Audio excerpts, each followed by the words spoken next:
This video is sponsored by the Galactic Citizen Federation.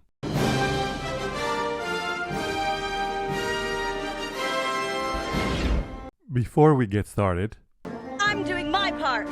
I'm doing my part. I'm doing my part. I'm doing my part too. They're doing their part. Are you? you can do your part by liking this video, subscribing to the channel and clicking the notification bell, and following me on Instagram. Up until recently, I had never indulged in Fujifilm recipes. Until I did. The built-in simulations are kinda okay, and I had switched from Provia to Velvia or Acros on occasions, but other than those, my peasant eyes could not tell the difference between the other Fuji color recipes, or at least I wasn't paying much attention. I considered myself to be a raw shooter, so I didn't invest in getting the look I want directly in camera. But post-processing is a ton of work, and as I'm not getting any younger, I have started appreciating JPEGs more and more, especially for quick social sharing. I was intrigued by the work of Preet Uday, a photographer from the UAE who specializes in vivid sunlit pictures from desert and urban locations. I also saw an increasing amount of references to a recipe named Vibrant Arizona that was reminiscent of the warm desert look, so I went down the rabbit hole. Before getting into more detail, all credits for the Fujifilm and Ricoh recipes that follow to this man, Richie Roche, the founder of Fuji-X Weekly and Ricoh recipes and creator of the corresponding apps. And before we get into the recipes themselves, some further context on the inspiration for this type of color grading, the visual style of Wes Anderson. Would you like to know more? Wes Anderson is an American cinematographer known among others for his distinct color grading. His movies include The Royal Tenenbaums, The Life Aquatic, The Grand Budapest Hotel, and especially of interest for this video, Asteroid City. Asteroid City is set in a fictional desert town in the 50s. The movie features an ensemble cast comprising almost half of Hollywood. The plot can be summed up as follows. As astronomy enthusiasts gather in the desert town for Asteroid Day, peculiar events start happening, including encounters with extraterrestrial life forms. As you can see, the color rendition is far from true to real life. Instead, it accentuates all characteristics of the desert, including the sand, sky, and vegetation, while also retaining a retro Technicolor vibe. The skin tones have a distinct orange hue. You may also have seen this kind of color grading in music videos such as Espresso by Sabrina Carpenter. To emulate the Wes Anderson look, Richie from Fuji-X Weekly created the Vibrant Arizona film recipe, which is shown on screen now, specifically the version for the X-Trans V sensor. It's based on classic chrome, and while the white balance isn't especially warm, the color shift gives it that desert feel. The color saturation boost is definitely noticeable, and the reduction in clarity gives a kind of diffusion filter effect, at least to my eyes. Bear in mind that a non-zero clarity value will cause a delay in recording of the image because it's applied in post-processing, so it's not for fast shooting. The strong dynamic range priority mode gives the end result a more HDR look, protecting the highlights while raising the shadows. DRP does make the camera pick higher ISO values. So while the Vibrant Arizona will affect only your JPEGs, the RAWs will be impacted by the increased ISO as well, and that might limit your post-processing capabilities. Vibrant Arizona lends itself to direct sunlight, limestone buildings, desert locations, sandy beaches, sunsets, and more. On the other hand, I would not recommend it for overcast days and night photography, though I admit I have used it at night as well. To illustrate how much better Vibrant Arizona will make your life, take a look at this boring Provia third emoji. Now take a load of the same third emoji in Vibrant Arizona. It's a work of art. Comparing the RAW with image style set to Provia with the JPEG, we can immediately tell that the JPEG is less contrasty and more pastel-like. Greens and blues are vibrant and all shadows are lifted. There are no dark shadows to be seen. Actually, in the blues of the sky lies one of the only weaknesses of Vibrant Arizona in my opinion. Due to the way Fuji image settings work, it's not quite possible to achieve the same cleaning detergent style hue in the sky as is seen in the Asteroid City film, a thing that Richie himself mentions on Fuji-X Weekly. If one wishes to get the same skies, some further tweaking in post is necessary. Still, compared to the RAW file, the sky is pretty striking. The ISO for this shot is 500, so expect to lose some fidelity compared to base ISO 125 on the X-T5. The RAW is a bit blown out, and the fact that it looks brighter compared to the JPEG is contrary to what we will see with other cameras where the RAW is 1 or 2 stops underexposed. Fuji is supposed to underexpose the image when in DRP mode as well, which it does, yet the RAW file does not reflect that, so there appears to be a difference in the way RAWs are rendered depending on the brand. In the case of Fuji, it seems to compensate and lift up the RAW to be more or less around the same exposure as the JPEG. I took my X-T5 and the Fujinon 33mm f1.4 R LMWR, that's a mouthful, on a trip to Malta last spring. With Australia's 12 points, which go to Malta! Malta! 12 points! Malte, 12 points! And the Vibrant Arizona was just about the perfect film simulation to use. Throughout my 5-day stay on the island, only one afternoon was overcast. The rest of the days were sunny, which constitutes the ideal conditions for this profile.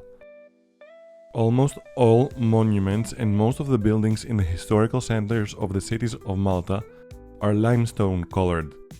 When contrasted with the blue sky, the result is very aesthetically pleasing in my opinion. The trademark colorful doors and balconies, as well as the flowers and banners, really stand out with the extra vibrance baked into the recipe.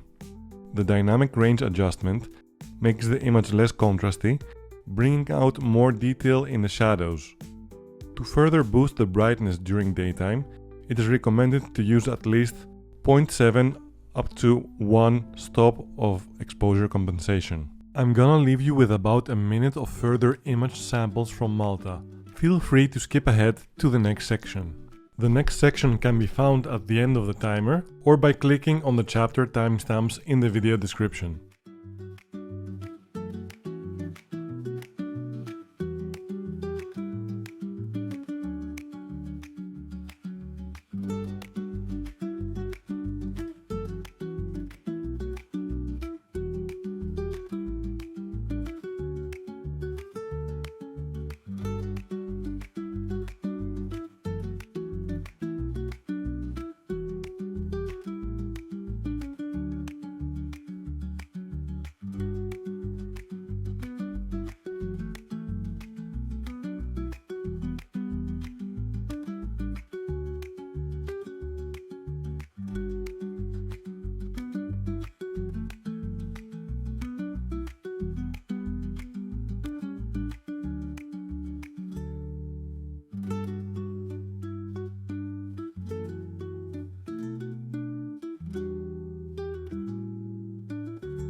Vibrant Arizona for X-Trans 4 cameras such as the XS20 is only slightly different. The only change is that the color chrome effect blue is strong as opposed to weak for the X-Trans 5 version. Here are some image samples with the Fujifilm XS20 and an assortment of lenses. Personally, I can't detect much of a difference between sensors, but then again, I didn't put them into a head-to-head comparison. Most of these were taken in my city of residence, Athens, Greece. Thankfully, the sun is out most of the year in Athens, so opportunities to use recipes such as Vibrant Arizona are plentiful.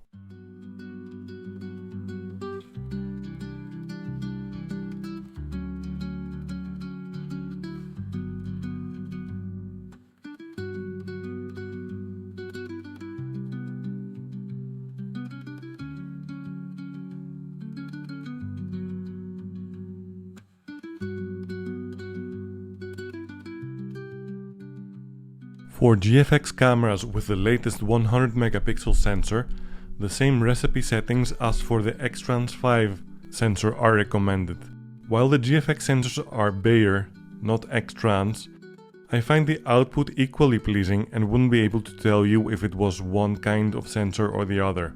Here are some samples taken on a GFX 100S2 with a Fujinon 55mm f1.7. Most of them, if not all, were taken along Route 75, which connects central to northern Greece, and in regions of northern Greece itself. At the end, there are also some samples from the annual Flower Expo that is held in Kifisia, Athens, Greece. As you can see, vibrant Arizona is especially flattering for colorful flowers.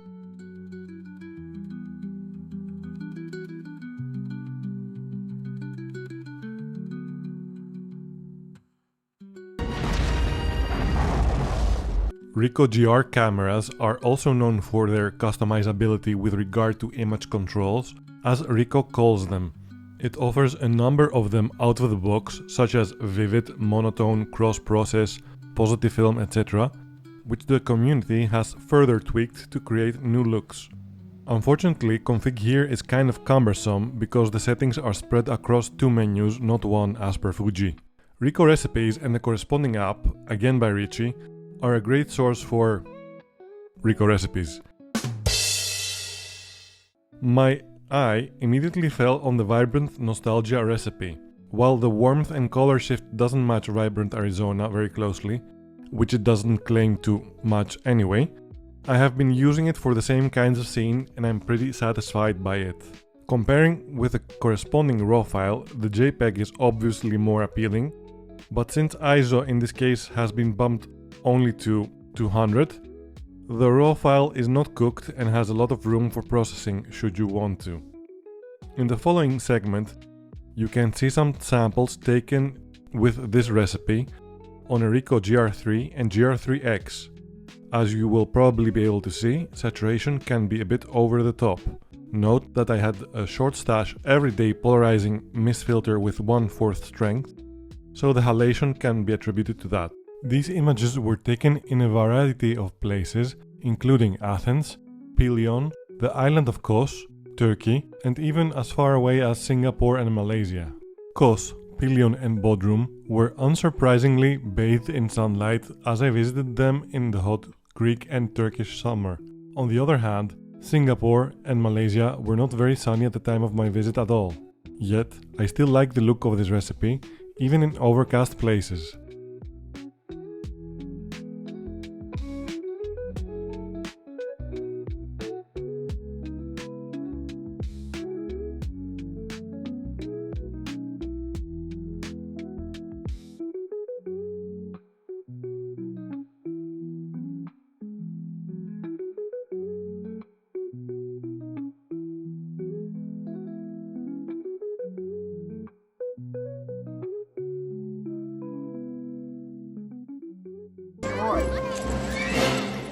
Now, Sony wasn't really on my radar.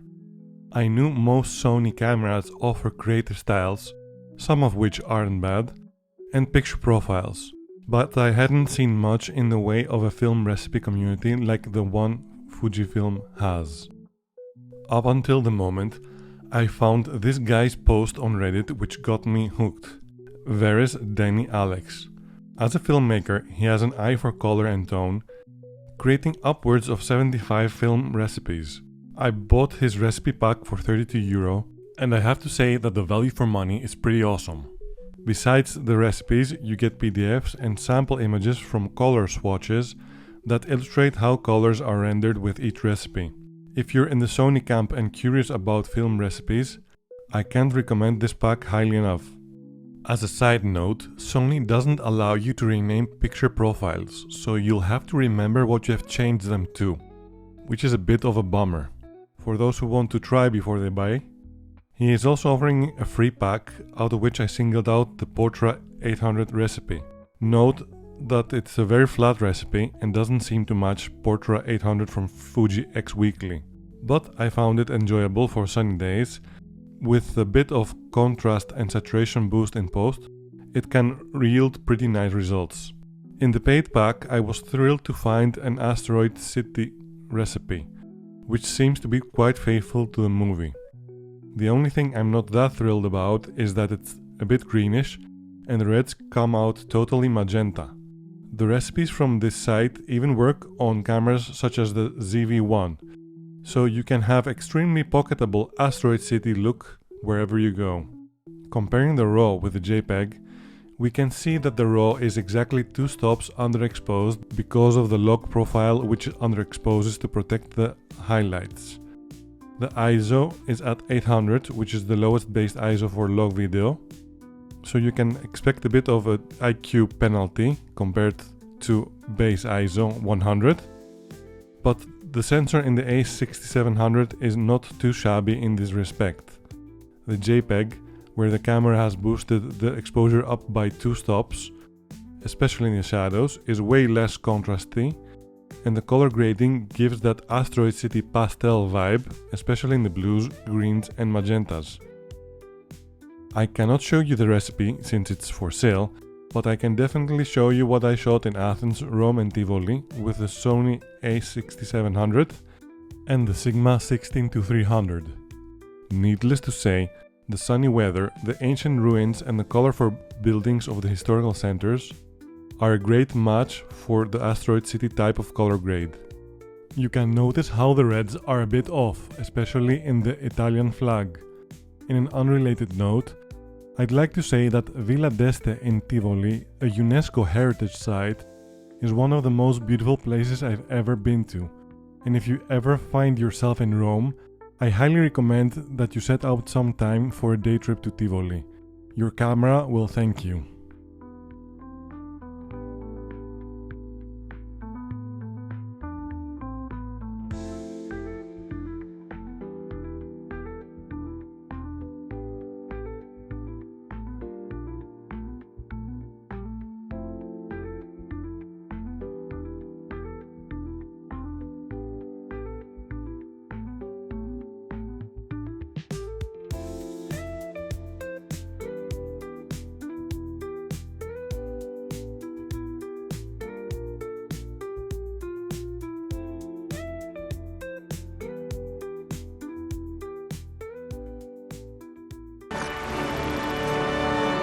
While Lumix cameras such as the S5 II did support color grading through LUTs already, they really became mainstream with the introduction of the S9 and the Lumix Lab app.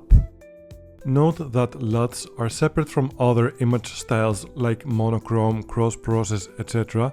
that Lumix has offered for many years now on their MFT cameras. Cross-process is one of my favorites, by the way.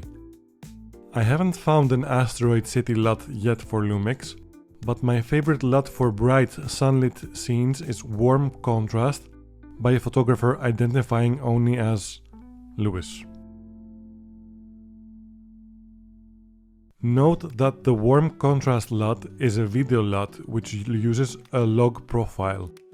Thus, when using it for photography, the RAW is 2 stops underexposed compared to the JPEG. This may give you some less leeway if you want to process the RAW file instead, though pushing a RAW by 2 stops is not as punishing with modern ISO invariant sensors.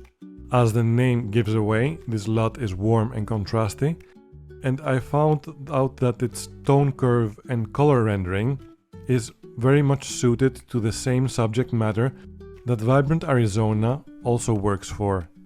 In the following segment, you can see samples taken with the Lumix S9 and various lenses in Greece, Turkey and Poland, so that you can judge for yourselves if this LUT complements the scenes or not. Note that in several shots, a Polar Pro short stash polarizing and 1/4 mist filter was also attached. This profile greatly suits the marble ruins of Kos and Ephesus. In Poland, I used this profile at night in Katowice and Krakow, and even in the Wieliczka salt mines. During the day there was less sunlight, but I did find that the recipe worked well with the autumn landscape.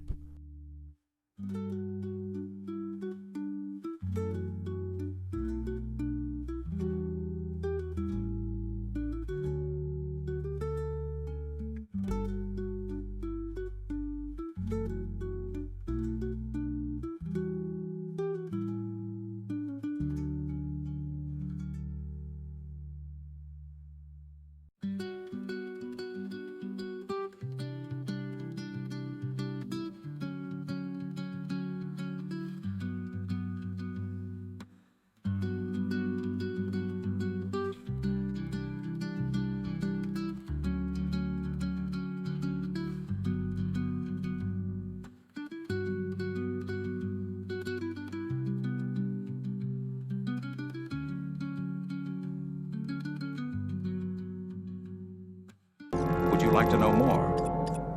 The Olympus or OM Systems custom film simulations community doesn't seem to be as active as for Fuji and Ricoh, but their cameras do come with a number of picture modes which you can further tweak.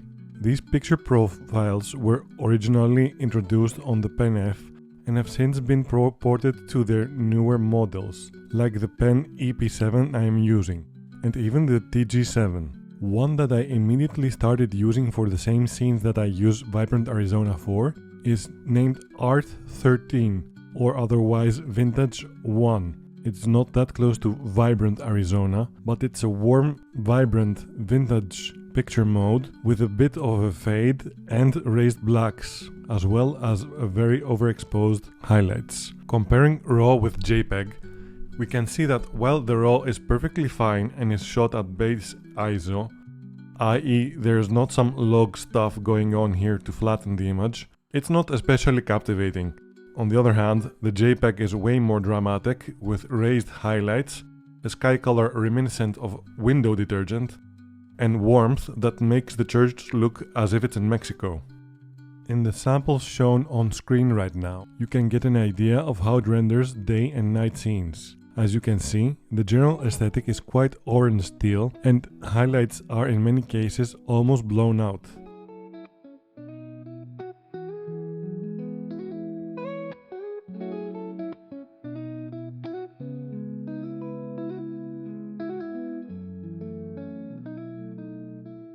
Would you like to know more? Nikon isn't the first brand that comes to mind when it comes to image style customization in the mirrorless era.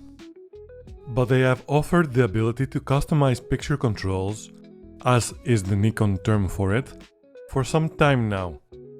Richie has actually published several recipes for Nikon on the Fuji-X Weekly site. Nikon themselves finally read the room and have started publishing recipes by Nikon creatives on their imaging cloud. In this sense, it's quite similar to the Lumix Lab ecosystem, though in the case of Lumix, everything is controlled from the app.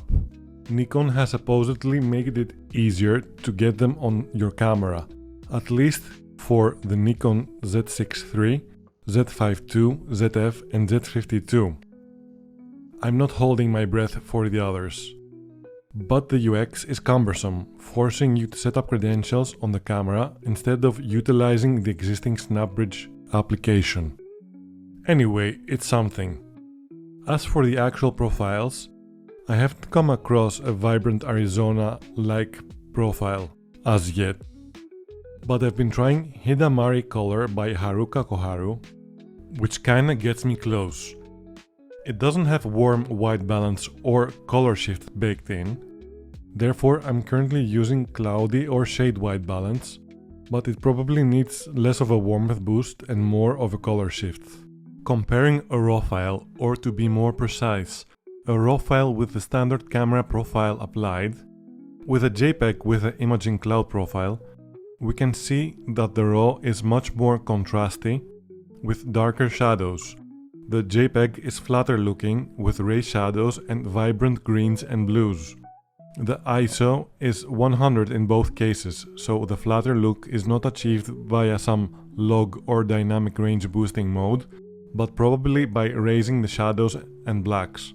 To get even more of an HDR effect, active delighting might be of interest to use in tandem with this profile. In the following segment, you can see further pics taken with the Nikon ZF and Voigtlander 50mm f1 and the Hidamari recipe. All of these were taken during Easter holidays in the beautiful city of Ioannina in northern Greece.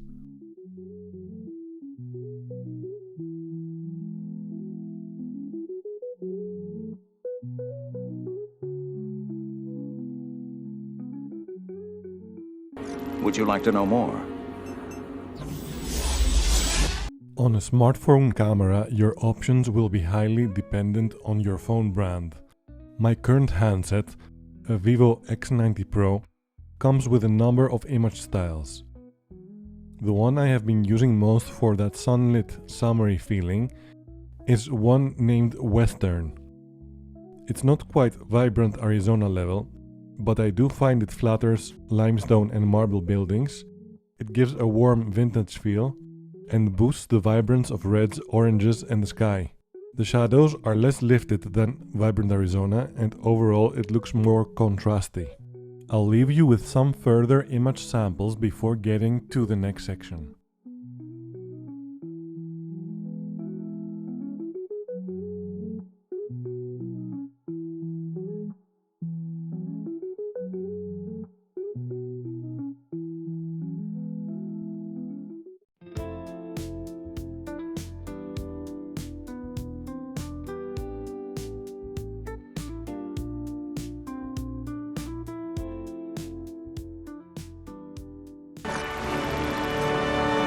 If you don't have a camera that supports film recipes, or if you prefer to handle it in post, you can probably find presets for your image processing app of choice, or create your own preset. I did a quick search and landed on the Anagram Design Wes Anderson preset, which is free, the Grid50 Ultimate Wes Anderson Lightroom preset pack at $50 at the time of recording, and the Nord Studios Wes Anderson inspired preset pack at €10.99. The latter two offer presets for other Wes Anderson movies like the Grand Budapest Hotel, etc., which is nice. Note that if you search for Wes Anderson or Asteroid City Lightroom preset, you will find many more resources, as well as guides on how to achieve the look on your own. This is a Fuji JPEG for reference, followed by the Anagram version, the Grid50 version, the Nord Studios Arizona variant, the Nord Studios Lucid Dream variant, and the Nord Studios Pastel variant. I tweaked the white balance and brightness for some because, for instance, the Anagram is at 10,000 Kelvin, which is way too high for my taste. Personally, I like the Fuji version the most, the Grid50 version the least, and the Nord Studios Arizona variant is quite a happy medium, in which the sky actually is closer to Asteroid City than the Fuji version. I was initially not going to make a section on this, but it so happened that I got a new smartphone while recording this video, the Nubia Z70S Ultra, and one of the interesting capabilities it has, which I could not find on my previous phone, but it seems is very prevalent on new phones like the Nothing phone, etc., is the ability to import LUTs in cube format and have them apply in real time, like how real-time LUTs work on Lumix cameras. This is really a game changer because it means that you can create, find or purchase a LUT and reuse it across all devices that support it. It also seems like a more portable and future-proof way to go because LUT files comply to an open standard and are not dependent on each vendor's custom image settings. Actually, you can use both LUTs and custom vendor settings in conjunction. I realized that there is no need to limit myself to the Lumix Lab app LUTs and that I could import a LUT that I obtained as well. Only prob is that with LUTs outside the Lumix ecosystem, the base image style is not baked into the settings, so you need to pick it yourself at import time. This can have a dramatic impact on how the LUT renders, because some need to be applied on a log profile, whereas others need to be applied to a more standard image profile. In other words, your mileage may vary. That being said, being able to have Asteroid City on my mobile phone is absolutely insane, and my life will never be the same again. Here you can see how the same Asteroid City LUT looks across the Nubia phone and the Lumix S9. Note that it seems not all Asteroid LUTs equally protect the whites, so you may get a blue tint in whites for some LUTs. Would you like to know more? Finally, let's revisit and compare the different camera film simulations we explored in this video. First, let's take a look at the scene that combines limestone, green and the sky. My top picks would be the Fuji, Sony, Lumix and Nubia versions. Note how the LUT on the Nubia actually matches the Asteroid City sky more faithfully. The Olympus is a bit too contrasty and the selected Nikon image recipe needs a bit of a color shift tweak in my opinion. And now let's see how a scene with a lot of bright colors renders. Again, the Fuji, Sony, Lumix and Nubia stand out to me. The Ricoh saturation is a bit over the top here, and the Olympus contrast is a bit too high for my tastes. Note that I took the Nubia shot at a different time of day, which is why it appears warmer. Obviously, putting them next to each other accentuates the differences, but if you are on location somewhere with a single camera system, anything that gets you close to the vibrant, summery look is likely to be more than fine for your needs. It doesn't really make much sense to rank them all, but I like tier lists, so here goes. I'd like to reiterate that this is not a ranking of brands, but a subjective assessment of the options that are available for each brand to help approximate the Asteroid City look, or at least a bright summer look. Vibrant Arizona for Fujifilm is way up there in Osmo. It's the OG. Even if you're unaware of Asteroid City, this is a beautiful image recipe in its own right and just makes everything better. Its only quote-unquote weakness is that it can't quite achieve the Asteroid City skies out of camera. Vibrant Nostalgia for Ricoh is a pretty legit recipe. It's not quite up there with Vibrant Arizona. It's great for sunny scenes, but be wary of the blown out saturation at times. Whereas Deni Alex's Asteroid City recipe for Sony is also up there in the Osmo category for me. I find that due to the log profile it uses, it does need some contrast added back in post, and I'm not crazy about how the reds shift to magenta, but otherwise this is a sweet recipe. The warm contrast recipe from the Lumix Lab app is solid for sunny scenes. While it's not Asteroid City recipe in name, I find it very satisfying nonetheless. Let's not forget that the Lumix Live LUT feature also allows custom LUT import. So if you find an Asteroid City LUT you like out there, it's trivial to import it to your Lumix camera and get even closer to the movie's aesthetic. The Vintage 1 art filter for Olympus or OM system is one of my favorites for this platform and suits my needs for summer pics.